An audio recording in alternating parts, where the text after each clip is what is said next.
voltamos ao vivo com o nosso programa Brasil Cristão, falando sobre liberdade de expressão, liberdade religiosa em face do cristianismo. A gente falava aqui logo no início, quando nós abrimos o programa, recordávamos um discurso do Papa Bento XVI, hoje é o nosso Papa Emérito, mas então, naquele momento, ele, diante do parlamento alemão, falando a respeito das raízes cristãs que constituem a cultura europeia, a cultura ocidental. E o Papa Bento XVI nos recordou a respeito dessas colunas: a fé judaico-cristã, o direito romano, a filosofia grega e, como que brotando disso, a dignidade da pessoa humana, as liberdades, né? Dentre elas, liberdade de expressão, liberdade religiosa. Agora eu queria dar as boas-vindas aqui ao professor Olavo de Carvalho, né? Muito bem-vindo, professor, é uma alegria para nós termos o senhor. E eu queria lhe fazer a pergunta: como andam essas colunas da sociedade, né, da cultura, e a consequência disso na liberdade de expressão e na liberdade religiosa? Muito boa tarde, professor. Boa tarde, tudo bem aí? Uma alegria. É uma alegria estar aqui com vocês. Olha, o problema é o seguinte: sempre que aparece alguma nova onda de perseguição anticristã, especificamente anticatólica, o pessoal trata como se fosse uma novidade. Mas nós não podemos esquecer o seguinte, gente: a civilização cristã acabou entre os séculos XV e XVII. Ela acabou. O que nós temos em seguida não é uma civilização cristã, é uma civilização que tem resíduos de cristianismo, mas cuja força dominante não é o cristianismo de maneira alguma. É o que são a ciência, a mentalidade científica, o materialismo. Essa é a força dominante, né? E eles permitem que haja um restinho de cristianismo no ar, assim, fora do âmbito da cultura respeitável. É, no máximo, a cultura popular. Isso está assim há 5 séculos. Se quer saber quem foi a culpa disso, não foi de anticristão nem de materialismo, foi dos protestantes. Os protestantes inventaram a maior campanha de assassinato de reputação da história humana. Eles começaram, parece que, se eu me lembro, 1500 e pouco, né? Com livros que inventaram histórias que são repetidas até hoje. As famosas máquinas de tortura da Inquisição, que nunca existiram. Elas foram criadas por este livro, né? Tem um historiador americano, aliás, judeu, que escreveu um livro, The Spanish Inquisition. Ele mostra que tudo isso foi mentira, foi inventado pelos protestantes e repetido insistentemente durante todos esses séculos. No século XIX, a produção da literatura anticatólica nos Estados Unidos foi um negócio monstruoso, literatura de ficção, que impregnou toda a mentalidade. E depois entra nisso o cinema. No cinema, praticamente não aparecia um padre que não fosse criminoso, no mínimo. Só que, bom, o fato é o seguinte: os protestantes inventaram isso e o feitiço virou contra o feiticeiro. E daí o pessoal começou a usar isso contra as igrejas protestantes também, né? Não posso dizer que, olha, vocês fizeram por merecer, né? Então, eu não discuto a questão de protestantismo, de doutrina protestante. Eu estou discutindo a questão da conduta histórica, né? E a conduta histórica dos protestantes nisso foi totalmente abjeta, ela tem que ser condenada. Outra coisa, não adianta você querer desfazer a última mentira que apareceu sem você, primeiro, desfazer a mentira antiga, em cuja credibilidade se baseia a credibilidade da nova. Você vê a expressão, por exemplo, a violência inquisitorial. Todo mundo usa essa expressão. Isso entrou na linguagem. Portanto, você está legitimando, tá certo, uma mentira brutal inventada contra a Igreja Católica. Os católicos fazem isso, né? Você vê até que ponto a coisa... O Papa João Paulo II convocou um congresso de historiadores em Roma, eu não lembro o ano que foi, e publicou as atas, L'Inquisitione, um negócio de 1000 páginas. Eram historiadores de todas as orientações possíveis, os católicos eram nem 10%, eram já ou ateus, ou protestantes, ou judeus, qualquer coisa. E eles desmentiram toda essa mitologia anti-inquisitorial, toda ela. E o Papa, no prefácio do mesmo livro, que prova a mendacidade de tudo isso, pede desculpa pelos crimes da Inquisição. O Papa.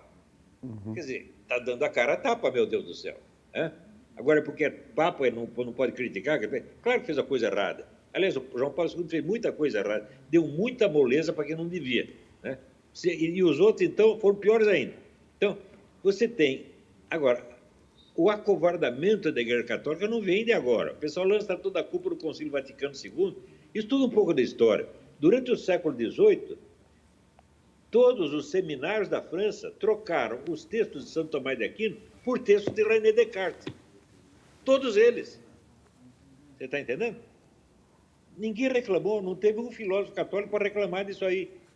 Então, o acovardamento intelectual, sobretudo, tem sido a marca da conduta católica ao longo de pelo menos 4 séculos. Isso é um pecado monstruoso, né? Eu acho que Deus tem muita paciência com a gente, porque a igreja existe ainda apesar de tudo isso. É quase impossível, é só efeito da misericórdia divina, porque as ações humanas estão fazendo o possível para acabar com o negócio. Está entendendo? A gente aceita essa mentirada e permite que ela molde a nossa mente. Então, quando acontece uma nova onda de perseguição, a gente entende tudo errado, acha que é uma exceção, procura dar a impressão de que é a normalidade. Não, o que essa porcaria desse STF está fazendo é normal. Isso é a história ocidental moderna, gente. Então, o historiador judeu que eu mencionei chama-se Henry Kamen, K-A-M-E-N, The Spanish Inquisition. É um livro importante. Recomendo esses 2 livros, o livro do Henry Kamen e as atas do Congresso Internacional L'Inquisizione, né? Eu implorei que alguém publicasse isso em português, não publicaram até agora, né? Então, quando você vai ver, você vê que o ataque brutal à Igreja Católica é a norma, e a Igreja procura sempre se acomodar. Quando chega no Concílio Vaticano II, então, aí é a rendição total, porque nós agora queremos ter boas relações com o mundo moderno. Que isso? Eu vou ter boa relação com o diabo? É muito absurdo isso, tá entendendo? Olha, você sabe, assim, eu não sou nada moralista de ficar condenando os outros porque fez isso, fez aquilo. Não faço isso nunca, não sou um cara radical, ultraconservador, nada disso. Mas peraí, mas tudo tem limite, né? Então, eu acho que o erro começa na esfera cultural, intelectual, filosófica primeiro. Quer dizer, o número de filósofos católicos que no século XX se deixaram seduzir por escolas filosóficas totalmente furadas, às vezes ridículas, né? E quando tentava reatar com o tomismo, fazia isso através de picaretas como Jacques Maritain. Jacques Maritain enganou um bocado de gente, tá certo? Eu acho que ele foi um inimigo inconsciente da igreja, ele não sabia que era inimigo, mas era, né? Quando você vê, por exemplo, você lê o livro do Gustavo Corsão, Século do Nada, você vê a tristeza dele de ver o Jacques Maritain falando besteira contra a igreja, mas ele continua confiando no Jacques Maritain, né? Tem um sujeito que é hindu, que é o Ananda Kumaraswamy, né? Ele sempre fala assim, ridiculous Maritain. E é ridículo mesmo. Olha, vou dar um conselho para você. Você gosta de filosofia tomista? Então, o grande filósofo tomista chama-se André Marc, M-A-R-C. É um gênio fantástico. Ninguém leu. Fica lendo essa porcaria do Maritain, que ajudou, vamos dizer, a corroer a autoconfiança da igreja. Tá certo? Sim. Se fazer de bonzinho, né? É verdade. Professor, esse fato que o senhor citou a respeito de João Paulo II, né, com o encontro de historiadores, foi em outubro de 1998 e em 99 eles começaram a publicar os resultados disso, né? Eu acho que foi essa data, isso aí, se eu me lembro, é isso mesmo. Exato. Uma coisa que a gente gostaria de trazer aqui é justamente o absurdo, a gente vê quão chocante realmente não existe coerência na coisa, quando você percebe a perseguição recente, né? Já há pouco tempo atrás, um grupo de comediantes, sem dificuldade alguma, né? Começam lá fazendo as suas esquetes, depois lançam um filme, né? Um autêntico vilipêndio à fé da maioria do povo brasileiro, e isso foi defendido como liberdade de expressão. E aí agora nós temos essa situação recente de cerceamento, e isso não é cerceamento de liberdade de expressão, é outra coisa. Então, assim, não tem coerência, né? Eu me assusto. Claro que não tem. Mas veja, um grupo de comediantes é apenas cultura popular, mas a coisa não começa na cultura popular, começa na cultura letrada, e na cultura letrada religiosa. Então, nós temos que acabar com esse mito de Inquisição o mais rápido possível. Você vê, todos os pastores protestantes brasileiros acreditam no mito da Inquisição, porque eles leram esta maldita bibliografia americana, né, que é uma indústria monstruosa do anti-inquisitorialismo americano, um negócio monstruoso, e a pessoa acredita nisso. E se você não acredita, você acha que você é louco. Então, nós temos que limpar a retaguarda histórica primeiro. Querer protestar contra a mentira presente, quando ela se baseia na autoridade de uma mentira de 4 séculos, é inútil. Tem que primeiro acabar com isso, gente. Nós temos que... Todo sujeito que fala de Inquisição, você tem que gozar da cara dele e tem que cuspir. Pode ser assim, o cara sei lá, o maior santo católico, usa a expressão Inquisição no sentido pejorativo, você tem que dizer, você está mentindo. Não é que você está enganado, coitadinho. Não, você está mentindo, porque você está falando uma coisa que você não sabe. Quem acusa os outros sem ter investigado está enganado apenas? Não! É um charlatão, um mentiroso, um difamador. Pode ser um difamador inconsciente. Nós temos que ser muito severos com isso. Agora, eu vejo, por exemplo, o pessoal católico reclamar mais dos pecadinhos sexuais da mulher, aí, a empregadinha doméstica que deu para não sei quem, né? Ou o menino que está lá tocando punheta no banheiro, do que contra esses grandes criminosos. Nós temos que parar com isso, nós temos que ter, de novo, o senso das proporções. O que é o primeiro mandamento? Amarás ao teu Deus acima de todas as coisas. É uma expressão comparativa, é uma medida comparativa. Ele não diz quanto você tem que amar a Deus, não há uma quantia fixa. Portanto, existe um mais e um menos. Então, o senso das proporções está no coração mesmo do cristianismo, está no primeiro mandamento. Quem não reconhece, não é capaz de avaliar a gravidade relativa dos pecados e dos crimes, quem nivela tudo, né? Então, como dizer, não tem pecadinho e pecadão, é tudo pecado, né? Não tem crimezinho e crimezão, é tudo crime. É o emissário do diabo, evidentemente, está negando o primeiro mandamento. E quanta gente não faz isto sem perceber que está cometendo um erro medonho, um crime contra a igreja, né? Olha, eu não sou nenhum exemplo de virtudes cristãs, mas olha, eu sei somar 2 mais 2, eu sei ler, porra, né? Então, não venham me enganar com essa história, né? Quer dizer, quem não reconhece o senso das proporções, nega o primeiro mandamento. Então, tudo mais que ele diga de cristianismo não interessa mais. Sim, então, você vê, para mim, se você pegar você pega todo o movimento gay do mundo, é menos culpado do que pessoas que fazem isso. Professor Olavo, Oi. O senhor e o professor Felipe Neri, que está aqui, o padre Douglas também, trazendo isso, né, que ilumina aqui o nosso país. Eu queria que vocês comentassem o artigo 220 da nossa Constituição Federal, que diz o seguinte: a manifestação de pensamento, a criação, a expressão e a informação sobre qualquer forma, processo ou veículo não sofrerão qualquer restrição, observando disposto nesta Constituição. Professor Felipe Neri, o senhor comenta isso com o professor Olavo? Olha, o problema é anterior, eu acho que o professor vai concordar com isso, entende? Porque a questão aí, o direito positivista, então... mas isso aqui é uma conversa, enfim, para a gente tratar num outro momento, entendeu? Meia dúzia de fulano começa a discutir o que eles acham que poderia ser a verdade, né?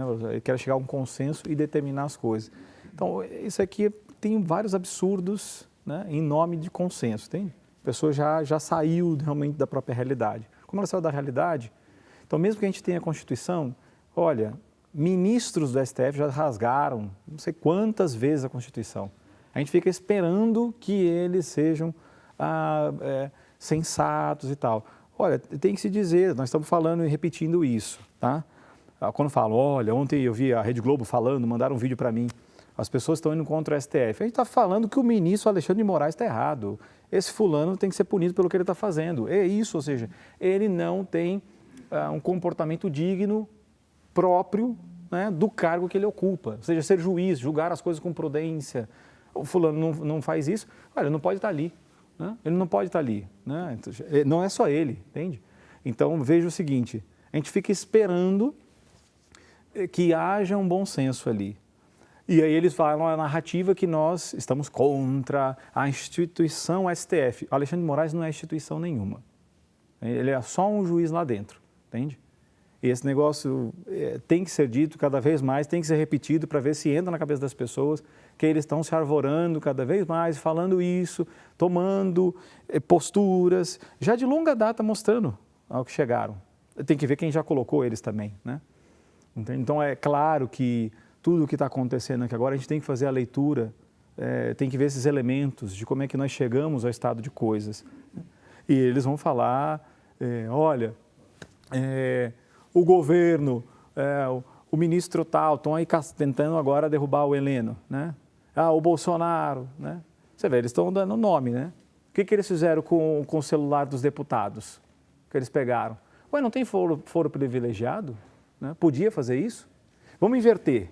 Se o governo Bolsonaro mandasse pegar o celular, se fosse ele, tá? Não fosse o STF, mandasse pegar o celular de um deputado do PSOL, fosse isso. Nossa, isso é o fim do mundo fazer um negócio desse, entendeu? Você ia ver o que ia acontecer. Agora, não. O STF comete um ato ilegal e manda não só prender do Alan, do Bernardo, mas aí de deputados.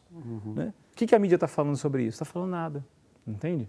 Não está falando nada, não sabe ver mais realidade. Então, olha, Constituição, esse pessoal já jogou fora faz algum tempo. Eu respondo pelo que eu estou vendo, tá? Estou falando aqui da emissora, mas eu estou falando, volto a repetir isso toda hora, por quê? Porque depois eu sei que vão vir para cima da emissora. Olha como é que a emissora permite uma coisa dessa. Eu, Felipe, estou falando o que eu estou vendo. Eles já fizeram isso muitas vezes e a gente já sabe qual que é a postura que esses juízes vão continuar tendo. Eu queria, nós já estamos chegando no final, né, do nosso programa e eu queria fazer uma última pergunta para o professor Felipe, para o professor Olavo de Carvalho. Professor, o que a gente deve fazer, o que nós podemos fazer para garantir a nossa liberdade religiosa e a nossa liberdade de expressão neste momento? O que o senhor nos diria? Né? O que nós devemos, que caminho devemos trilhar, o que devemos fazer? Então, em primeiro lugar, nós temos que entender que a guerra cultural é uma guerra permanente, não pode descansar um único minuto. Tá certo? Ela não resolve tudo, ela só cria, vamos dizer, o fundo, a base, o vocabulário, mas veja, todo o nosso vocabulário, toda a nossa linguagem, a linguagem do debate público já está viciada por preconceitos anticatólicos há décadas ou séculos. E nós temos que exterminar isso aí. Tem que acabar com essa porcaria. Sempre que o sujeito usa expressões tipo a Inquisição, né? Você está agindo de maneira inquisitória, você tem que imediatamente, não é dizer que o senhor está enganando, tem que dizer cala a boca, mentiroso, caluniador. É assim que tem que tratar.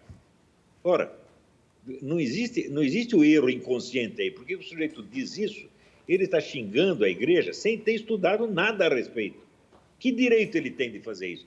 Isso não é um erro. Erro é se ele tivesse estudado e entendido errado, mas não é isso. O cara não sabe o que está falando e, no entanto, tem a cara de pau de falar.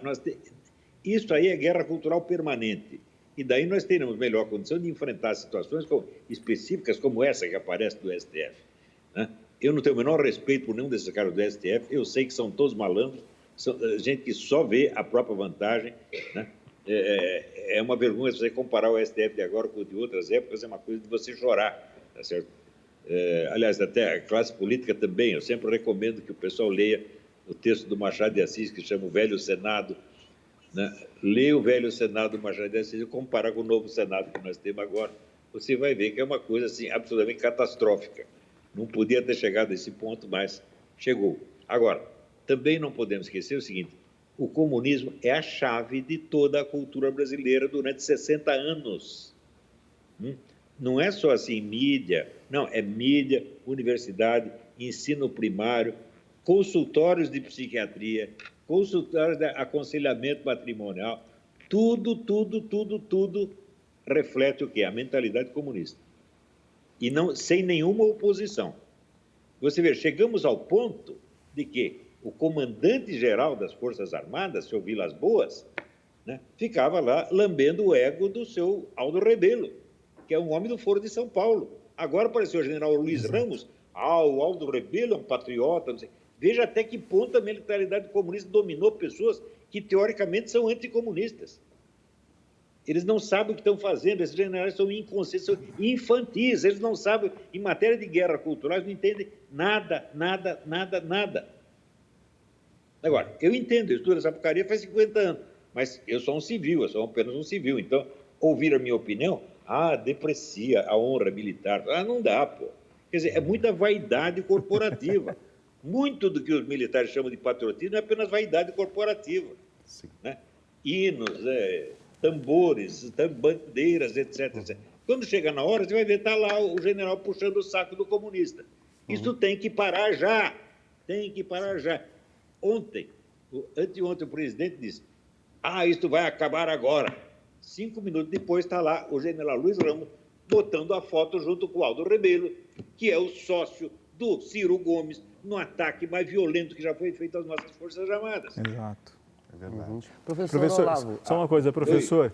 Eu vou publicar L'Inquisizione. Espero contar com o prefácio do senhor, como o senhor já fez. Vai mesmo, é claro que faço o prefácio, sem dúvida. Qual é o nome da editora pela qual você vai publicar?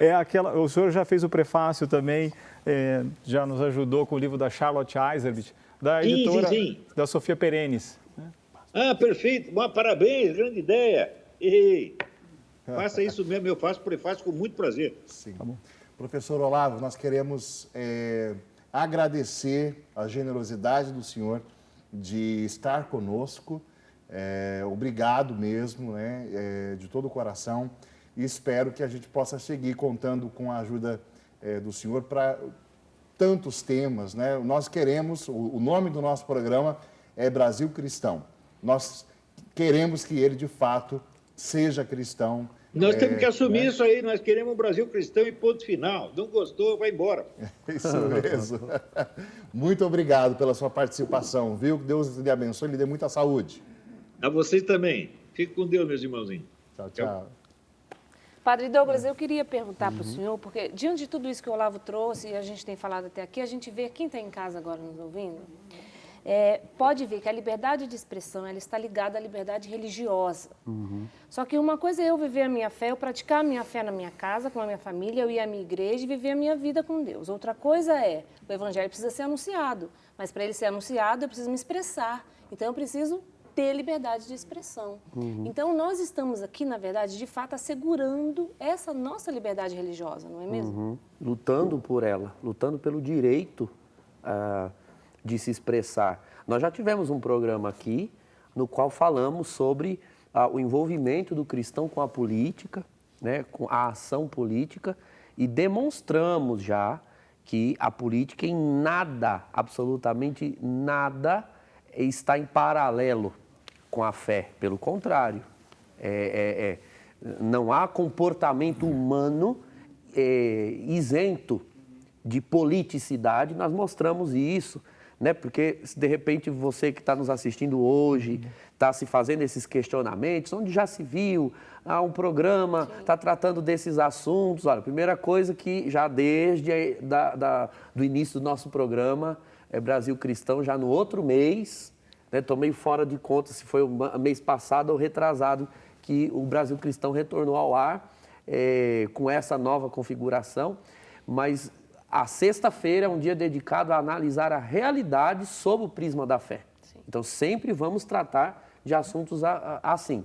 E segunda coisa, né, se você está se fazendo essas perguntas, esses assuntos não deviam estar sendo tratados num programa cristão, no programa católico. Deveriam sim, e a resposta está no outro programa, você procure lá na nossa página RS21, você verá o programa em que tratamos desse assunto.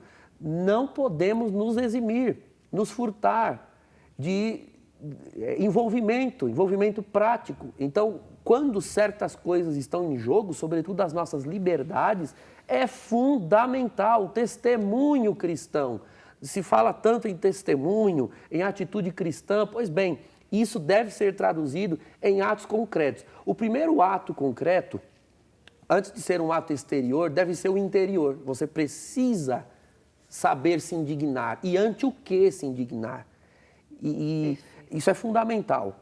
Então, se você não sabia o que estava acontecendo, não sabia emitir juízo, nós estamos tentando lhe oferecer esse serviço. O programa de hoje quer ser um ministério. Forme a sua opinião e é fundamental que você esteja, sim, como cristão, indignado com quaisquer iniciativas de cercear liberdade de quem quer que seja. Ai, padre, eu agradeço muito as suas palavras, porque no Catecismo da Igreja Católica nós vemos o seguinte: a gente precisa se preocupar com o crescimento da sociedade, mas nós precisamos nos preocupar se o reino de Deus está crescendo nessa sociedade também.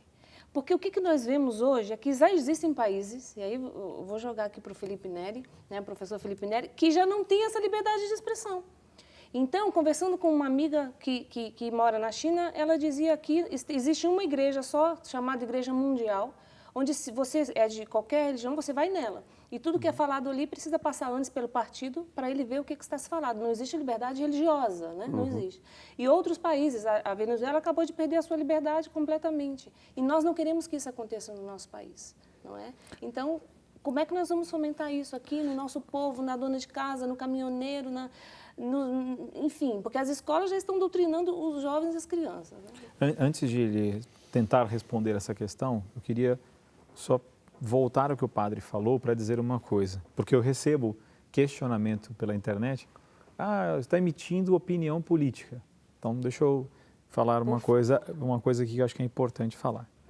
O Papa João Paulo II, ele tem uma colocação, né? Esqueci o nome da carta apostólica, em que ele diz assim, olha, se você, com a luz da graça, né, com a luz de Deus, né, iluminado pelo Espírito Santo, não participar e interferir no sentido de trazer as pessoas, né, por essa luz, né, a luz para esses ambientes que vão legislar, por exemplo, um projeto que é contrário à natureza humana, né? Se você não fizer isso, você vai sofrer a política. Né? Se você se eximir, não, isso não tem a ver comigo, né? Não, isso aqui não, a política... Então, isso daqui é uma jogada de fazer com que o religioso viva uma esquizofrenia, como se... ser religioso é você ir lá na sua igreja durante o rito tal e na sua casa, né? Ou seja, é no privado. Isso é uma mentira, isso aí tem história. O professor lá estava falando, é real, ou seja, tem séculos de trabalhando para que, ou seja, o cristão seja, ele fique ali como um... o que você tem a falar não interessa para a gente, você não pode pautar nada. Né? Nós temos a ciência, né? Depois já não tinha mais a ciência, agora querem voltar de novo com ciência. Né? A história mostra isso. Então, é um cuidado que a gente tem de chamar a atenção para as pessoas, que geralmente quem tenta te silenciar de falar que você não deve emitir uma opinião ou falar alguma coisa sobre isso, de duas uma. Ou a pessoa é muito ingênua e não sabe como é que, ou seja, não consegue perceber a realidade, ou esta pessoa já tem um alinhamento ideológico político e quer silenciar quem está tentando mostrar o bem para as coisas. Tá? Quando a gente interferiu, ou seja, o que é interferir aqui? É falar, senhor deputado, os senhores vão votar um projeto de educação, com tantas questões de educação importantes, o senhor quer colocar gênero dentro disso daqui, que vai criar isso, o senhor já analisou, de onde vem, o significado disso? Você está ajudando a pessoa a raciocinar. Então, é essa participação. E nessa participação, quando a gente vem e levanta e mostra, olha, o ministro está errado, mas espera lá, é um ministro e tal. Ele é infalível agora? Eu não sabia que ele gozava de infalibilidade agora, o ministro, né? Entende? Mas é um ministro, ele está errado e ponto. Então, só para dizer isso, ou seja, não é só que a gente pode, é nosso dever, senão acostume-se a ficar no cantinho calado, outra coisa, viver a religião paralela. Se nós não fizermos isso, eles vão trazer a doutrina do lado de lá. Não é? E nós vamos perder a liberdade. É sempre um avanço, entendeu? É sempre um avanço. Então, a gente não pode deixar isso acontecer. Por quê? Porque é claro que outros vão sofrer. Eu gosto de uma frase de Chesterton em que ele fala assim, né? Se nós tirarmos o sobrenatural, né, nós não teremos o natural, nós teremos o antinatural. Então, não existe justiça, paz, os termos que o pessoal gosta tanto, sem Deus. Sim. Você pegar só esse negócio sozinho aqui, quem é que vai ditar conforme qual padrão o que é justiça? Os direitos humanos ditados pela ONU? Vai ser ela? Ou realmente a realidade da verdade, da moral? Sim. Então, isso é um ponto. A outra questão que você coloca do que está acontecendo nos outros países, então, para você ver, provavelmente você só sabe disso porque você acompanha as mídias sociais. Porque as grandes televisões, elas não mostram o que está acontecendo nos outros países nesse momento. E não mostram perseguições, cristãos sendo mortos, né, em vários outros países. E aí o nosso povo não vê isso, né? Não tem acesso a isso. Não, olha, lugares no país em período de pandemia, eu tenho, na minha cidade, eu sou de Santos, tá bom? Eu nasci em São Vicente, mas eu vou a Santos, me casei lá e tal. Olha, o pessoal te para e se sua placa não é de Santos, você tem que ir ali para dizer onde você vai e tal. Olha, eu já vi isso daí pela internet em outros países, não agora no período de pandemia, como estou chamando, né? Isso aqui já é de longa data. O ir e vir, você tem que responder para te dar permissão. A Grécia, neste período que nós estamos vivendo aqui, a fulano tem que agendar a saída. Se a pessoa não tiver uma justificativa em documento para estar na rua, se é um trabalho essencial, ele recebe multa. Aí depois, tanto se evocou a ciência para a sanidade das pessoas ter que sair, tomar sol, não sei o quê. Você não pode sair. Você imagina uma família pobre, num lugar apertadinho lá, não tem como sair.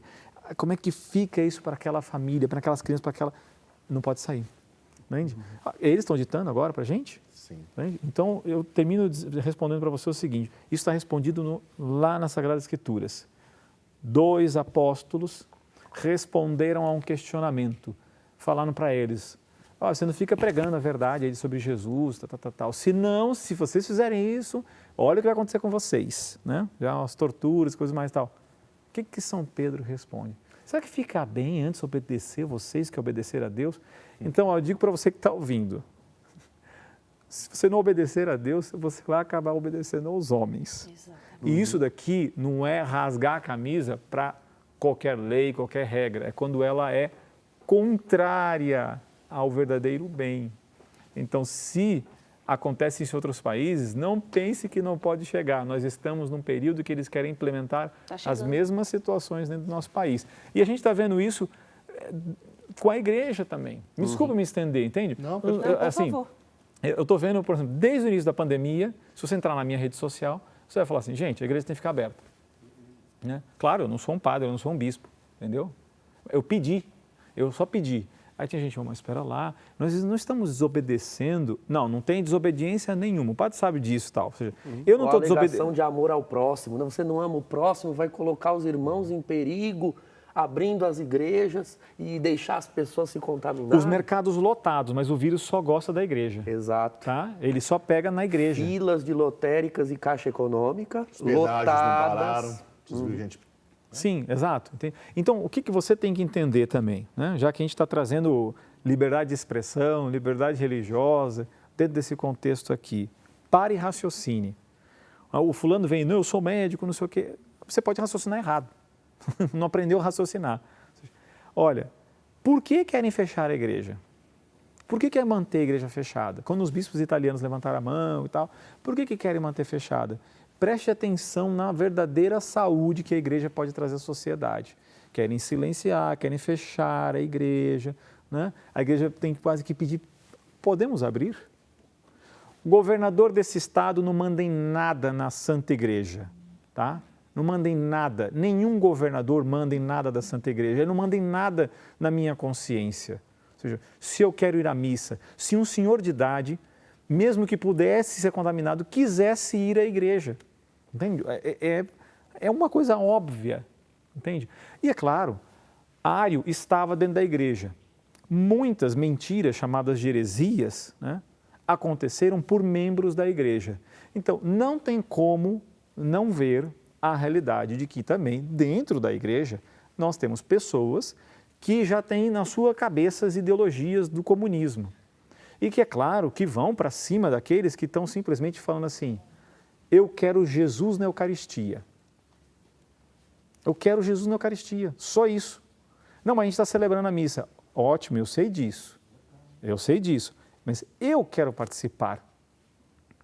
Isso está no direito canônico, tá? Isso está em documentos da Santa Igreja, né?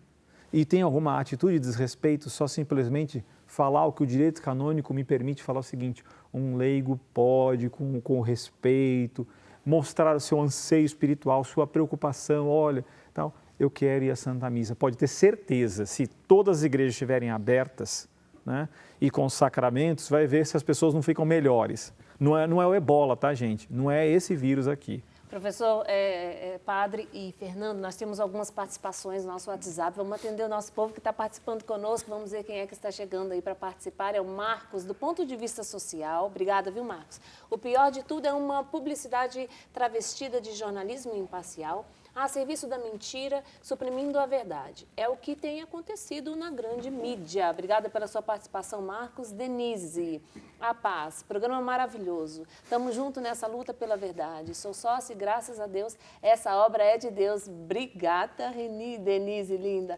Yara Veloso, boa tarde. Parabéns à Rede Século XXI pela coragem e ousadia em falar, em tempos de mordaça, sem partidarismo, sobre assuntos tão polêmicos nos dias em que estamos vivendo. Deus é mais, é mesmo, Yara. E a Oderbal Dias Oliveira faz uma pergunta, olha só: como tratar a liberdade de expressão dentro da nova cultura desta indústria de fake news? Fiquem à vontade aí, meninos. Olha, quando a grande mídia fala fake news, aí é fake news, né? E aí quando nós mostramos, olha, o que eles estão mostrando é uma fake news, aí não, nós somos mentirosos, né? Por exemplo, vimos um programa, vimos lá, todo mundo está gravando vídeo hoje em dia, né? Ou seja, como é que a Rede Globo responde a um senhor de idade, adoeceu, ficou internado 20 e poucos dias, né? E morreu de um problema cardíaco. Aí eles vão fazer a reportagem. Fizeram duas reportagens. O mesmo jornalista, né? No mesmo dia. No mesmo dia, assim, no mesmo lugar, para você ver até mesmo a iluminação, ele está falando, olha, ele ficou doente, ficou tantos dias internado, morreu e tal, né? E depois o mesmo jornalista começa a falar, ó, ele foi para o hospital, pegou coronavírus e morreu. Como é que a gente vai acreditar que o fulano que tomou um tiro chega no hospital, só morre de coronavírus agora, né? Eu tenho um monte de médicos amigos que estão falando, olha, pessoas com tratamento oncológico não estão sendo tratadas, tem tanta coisa que não está acontecendo nos hospitais. Eu falo para os meus filhos, eu tenho 4 também, viu, professor? Não quebra o pé, porque se eu te levar no médico, vão falar que você está com coronavírus. Então, ó, uma coisa que virou até brincadeira, que todo mundo já sabe. Tem muita fake news, não estou falando de um médico, das emissoras que querem mostrar números absurdos, situações absurdas. Então, quando você vê a internet e as pessoas mostrando e depois você checa, olha, tá vendo? Ali é uma fake news. Ali é uma fake news.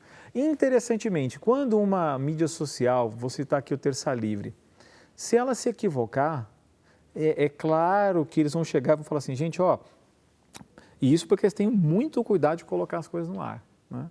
Mas tenho certeza, por conhecer as pessoas ali, que se acontecesse isso, eu falo assim, pessoal, é o seguinte, aquilo ali, nós tivemos essa informação, assim, mas Vão se retratar. A coisa não foi verdadeira, né? E vão fazer isso. Ah, fala assim, mas a Rede Globo também faz isso. É verdade que ela faz? Olha que interessante, né? Ou seja, a mesma Rede Globo que ataca todos os princípios cristãos, né? Desde não sei quando, fala alguma coisa favorável a abrir as igrejas, né? Está preocupada com esse povo? Então, analisa quem é que faz isso, a história, a cronologia dessas emissoras, entende? Então, se presta atenção um pouquinho em quem está tentando mostrar a verdade. Eu sei que parece difícil de enxergar, mas eu sempre digo, olha, eu não vejo essas grandes emissoras.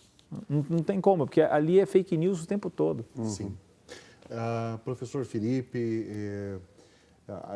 vale a pena a gente ressaltar isso daqui, né? O professor é totalmente livre quando ele emite a sua opinião, quando cita as emissoras que ele deseja citar, os veículos que ele quer citar, as instituições que ele quer citar, né? Nós temos a alegria de contar com o professor Felipe aqui.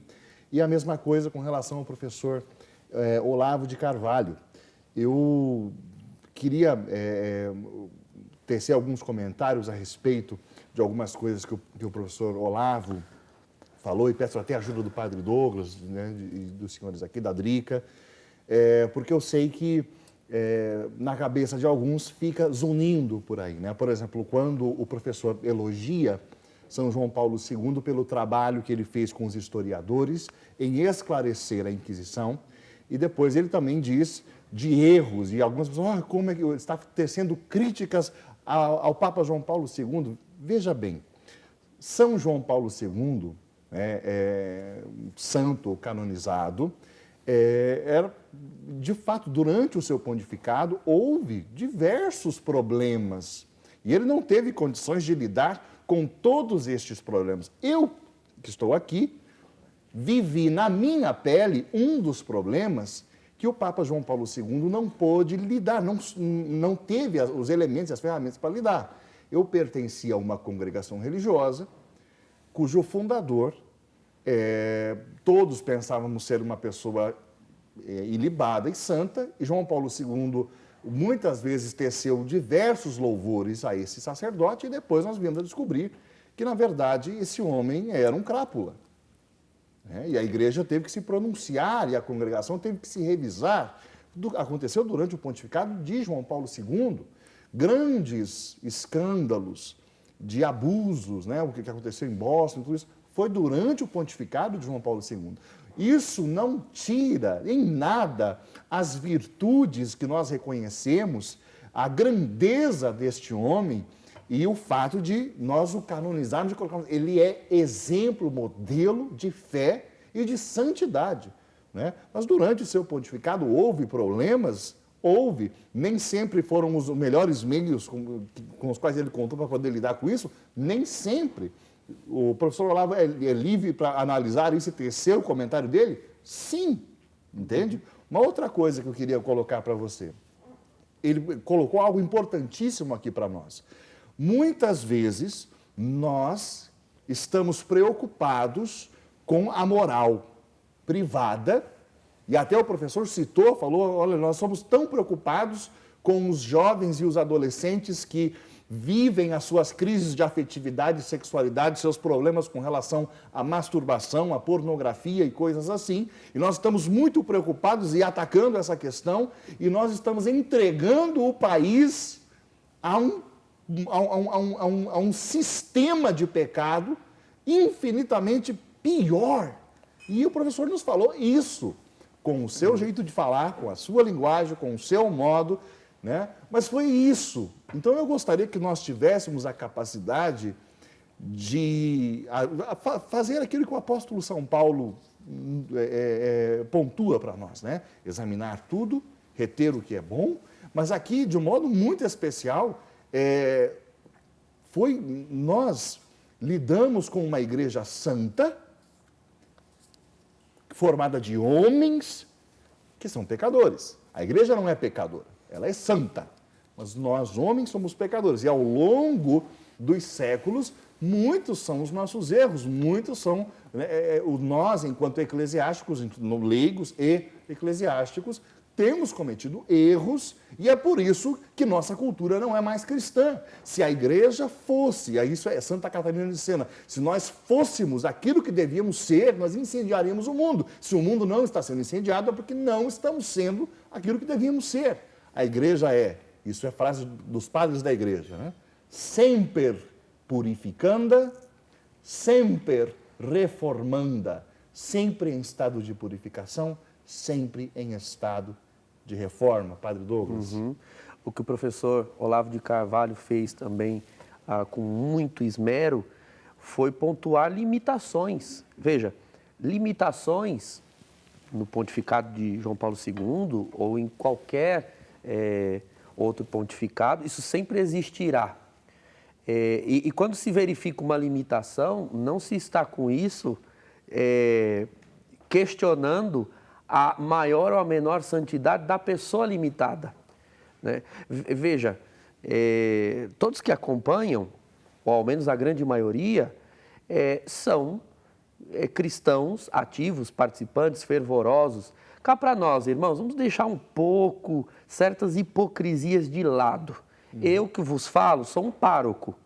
E meus paroquianos nem sempre concordam com tudo o que eu faço, com decisões que eu tomo, ou às vezes acham que eu deveria tomar certas decisões que eu eventualmente não tenha a capacidade de tomar. E em nenhum momento, com isso, elas estão dizendo que eu sou mais ou menos santo. Veja, por exemplo, eu confesso que eu tenho certas limitações de administração. Às vezes é algo que eu tenho que fazer, é algo que eu preciso fazer, é uma atribuição que me foi dada pela igreja e eu faço na medida do possível. Provavelmente alguém olharia para a paróquia e dissesse, puxa vida, esse padre deveria empreender mais, ser mais ousado. Bom, eu não tenho esse traquejo. Quem sabe um dia venha um outro padre no meu lugar e faça. A pergunta é, por eu não ter o traquejo que você gostaria que eu tivesse nessa determinada esfera do comportamento, isso me condena ao inferno? Isso me faz um absoluto pecador e tudo mais? Não, é uma limitação. Então, em nenhum momento eu vi o professor Olavo de Carvalho dizer que a igreja está absoluta. Aliás, ele teceu um dos melhores comentários eclesiológicos. Eu lecionei eclesiologia em faculdade e disse, olha, você quer verificar a santidade da igreja, você quer verificar quão sobrenatural é a natureza da igreja? Veja a existência dela, apesar de todos nós. É a verdade. Exato. Muitas instituições no mundo, por muito menos, deixaram de existir.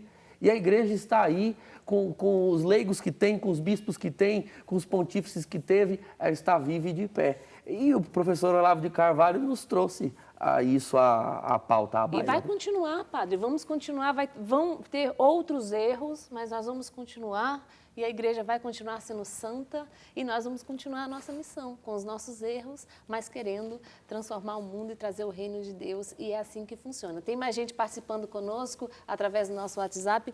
Vamos trazer então as participações. A blindada, ela é blindada, olha lá. Obrigada pela iniciativa deste programa e encontro tão enriquecedor e esclarecedor. Minha mãe também está acompanhando há alguns dias e afirmou que está amando. Olha que maravilha. Obrigada, Amparo. Parabéns ao programa Brasil Cristão. Infelizmente, as pessoas não costumam assistir programas desta natureza. É verdade. Ainda existe muita gente que perde tempo vendo TVs que só mostram programas de péssima qualidade. Não é, Amparo, querida? Elaine Bolelli, boa tarde, que programa esclarecedor, ótimo tema, obrigada pela sua participação. Humberto, excelente entrevista, grande abraço ao professor Felipe, Padre Douglas e Fernando. Humberto de Cascavel, Paraná, lá, amigo Grande de amigo. vocês. Sim, grande amigo. Kleber Galeone. Oh, meu grande amigo. Que de muitos bênção anos. este programa lá, padre. Ajudando o povo de Deus a Filho tirar o espiritual. tampão que os governantes querem colocar em nossas crenças e fé. Show. Obrigada, Kleber, pela sua participação. Ângela, que programa lindo. Assistindo e entendendo. Vou continuar a falar de Deus. Deus os abençoe. Faço parte desta hashtag não vou me calar. Obrigada, Ângela, pela sua participação. É muito bom ver, né? Que as pessoas estão entendendo e estão gostando. Estou muito feliz com esses comentários, né, Fernando? Sim, sem dúvida nenhuma. Olha, que ela lembrou, vou falar sempre de Deus. Perdão, esqueci o nome dela aqui, vou falar sempre de Deus. Acho que foi a Ângela a última. Ângela, olha, eu vi programas e esses memes que ficam fazendo por aí e tal, né? Falando assim, olha, Deus, o demônio fechou a igreja. E aí como que Deus falando para ele, não, eu abri na casa das pessoas. Cuidado com isso daí, tá bom? Cuidado, que é o seguinte, que em casa, com nossa família, na nossa vida interior, nós temos que corresponder com a graça de Deus, né, na vida de oração, da correspondência com a graça que vem pelos sacramentos. Ok, isso é uma verdade, né? Ou seja, a gente tem que ser coerente com a nossa fé, tá bom. Só que aqui, ou seja, a gente, cuidado, não estou falando para você, mas para você ver como é que são as coisas, né? Já querem e estão fazendo isso, relativizando os sacramentos, né? Relativizando a necessidade, né, da Eucaristia, e como se, não, nós não precisamos da igreja, né? Não, nós não precisamos da igreja, não, agora a gente descobriu a casa, né? Então, mesmo a gente falando, eu vou continuar falando de Deus, né? Você vai encontrar muita gente que vai tentar mostrar para você que é uma exagerada, né? Que diante de uma situação como essa, a melhor coisa que você tem que fazer é viver a caridade lá com a sua família, né? Dentro do seu lar. Não ide e fazei todos os meus discípulos. O cristianismo não é apenas este momento lá, não é. Ao contrário, Nosso Senhor quer realmente que seja expansão, né? Então, olha, veja como isso aqui vai direto contra princípios alicerçados da nossa fé. Então, pode ser quem for que me diga que é tão igual, não é igual não, né? Não é igual, os sacramentos não são iguais a fazer. A minha mão amassa o pão, a do padre consagra, entende? Exatamente. Eu dizia para o povo, olha, eu não posso dizer para vocês, embora a gente tenha recebido muitos conselhos de fazer isso, tá? Mas não vou nem entrar nesse mérito. Mas eu dizia, olha, eu não vou falar para vocês que é a mesma coisa. Ver a missa pela TV e comungar espiritualmente e estar na igreja. Não é a mesma coisa. É como você vê, eu gosto muito de viajar, né? Já por conta de tudo isso que está acontecendo, eu estou sofrendo uma abstinência de aeroporto, porque eu gosto bastante de sair na missão e pregar em muitos lugares. Mas eu dizia para o povo, é como você vê uma paisagem pela televisão e aquilo lhe encanta, lhe inspira e você tem um desejo imenso de conhecer aquele lugar. E aí, de repente, muda a cena e começa a passar outra coisa. Ver te instigou, mas não te alimentou, entende? Então, ver o precioso corpo de Nosso Senhor, o cálice erguido pela televisão, é precioso, é algo sublime. Você comunga espiritualmente, mas não vamos aqui dizer que é a mesma coisa, dá a mesma... É como, vou usar a expressão que o professor Olavo usou, né? Perder o senso de proporção das coisas. A comunhão espiritual é bela, ela alimenta na medida em que pode alimentar, mas ela não substitui a nutrição sacramental, né? Minha avó dizia lá no Ceará, ninguém se sustenta de xilito velho. Sabe o que é xilito? É aqueles salgadinhos que você compra no supermercado. Né? Ninguém se sustenta de xilito velho, tem que comer comida sólida. Então, certas formas de nos alimentar vão meio que postergando e enfraquecendo, né, a fome, mas a fome propriamente dita, ela é saciada no sacramento. E nós estamos correndo um risco enorme de cairmos por conta disso, no relativismo que nós falávamos ontem aqui no Brasil Cristão. E aí, tá tudo bem assim, vamos continuar assim, porque tá tudo bem, Jesus está ali, passando pela TV. Acho que já deu. Vamos fazer as considerações finais? Pode? Não, exatamente. Dos grandes axiomas, assim, uma das grandes colunas da cultura ocidental, por causa da filosofia grega, é o princípio de não contradição. Nós construímos a possibilidade de conhecer as coisas a partir disso, né? Então, aqui nós temos uma mesa, né? Isso aqui é uma verdade objetiva, concreta, dada. Não é porque não é porque você gosta de mim ou não gosta de mim que o fato da mesa estar aqui vai mudar. Isso é dado, né? Isso é possível, né? Nós afirmamos essas coisas com base nesse princípio de não contradição.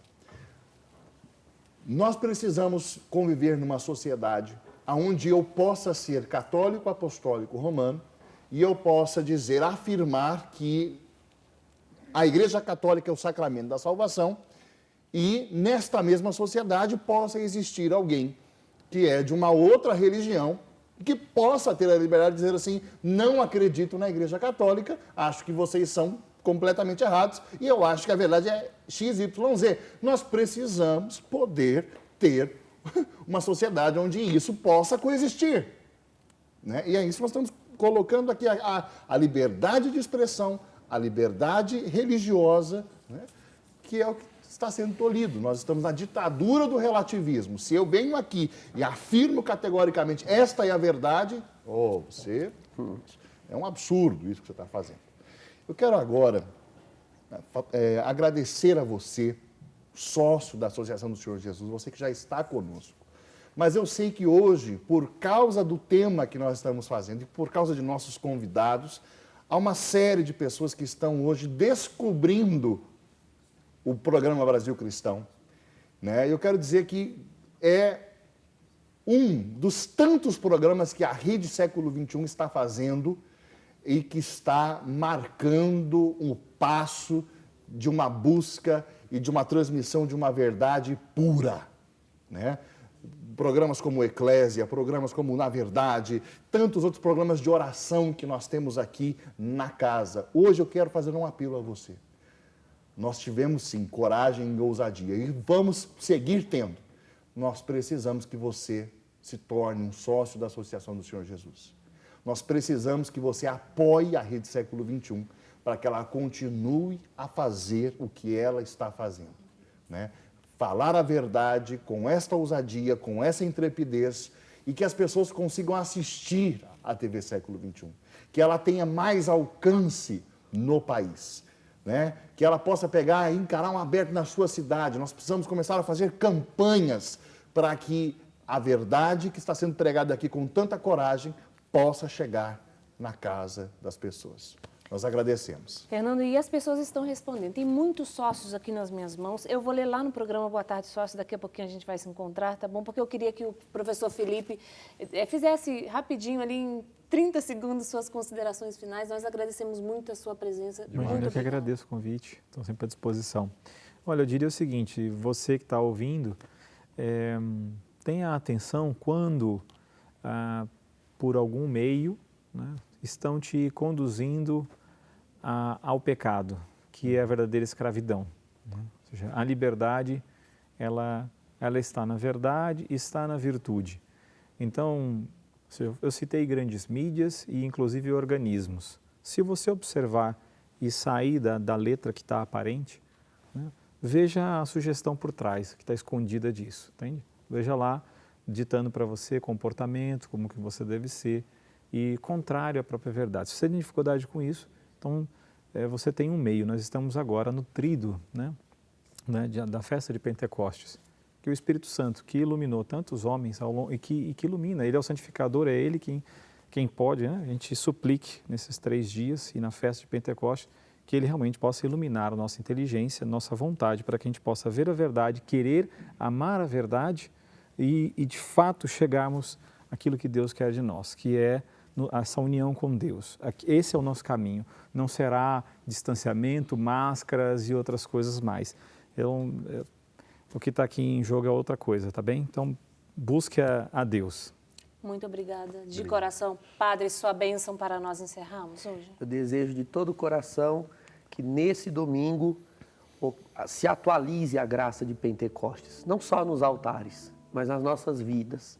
Que o Espírito de Deus seja abundante em dons para você, na tua vida, e que o Brasil seja verdadeiramente cristão na força deste fogo que vem do céu. Em nome do Pai, e do Filho e do Espírito Santo. Amém. Nós nos encontramos então na segunda-feira. Nós vamos fazer um programa sobre a Divina Providência. Esperamos você às 3h10 da tarde. Um beijo no coração, fica com Deus. Tchau, Fernando. Tchau, gente. Tchau. Obrigado.